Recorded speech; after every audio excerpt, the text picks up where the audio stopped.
Magandang araw po sa inyo lahat. Ako po si James Carl Berondina from Team 1 Bravo. Paglabag sa mga karapatan sa trapiko. Magandang araw sa bawat isa.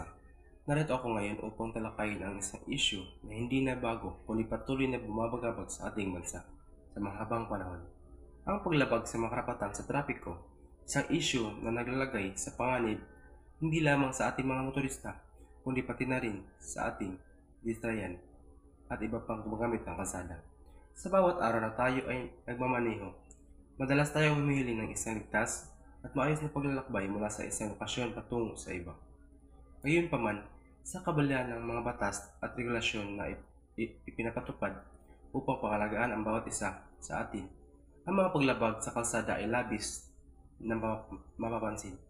Sobrang pagload ng mga sasakyan, sobrang bilis ng pagmamaneho, pagtalon sa mga pulang ilaw at ang pang-abuso ng mga pribilehiyo tulad ng paggamit ng sirena o blinker sa hindi tamang oras. Ang paglabag sa mga patakaran ng trapiko ay isang tahasang paglabag sa karapatan ng bawat individual sa kalayaan ng paggalaw. Hindi lamang ito nagresulta sa aksidente. Nilalabag din ito ang karapatan ng isang tao na makapaglakbay na hindi pinagtuturo ng iba. Ang pagsuway sa mga batas sa trapiko ay hindi simpleng gawa ng kawalan disiplina, kundi isang krimen laban sa mga karapatan ng ibang tao sa malayang paggalaw ng may kaligtasan. Ayon sa Republic Act No. 4136, ipinagbabawal ang mga mababagal na sasakyan sa National Highway.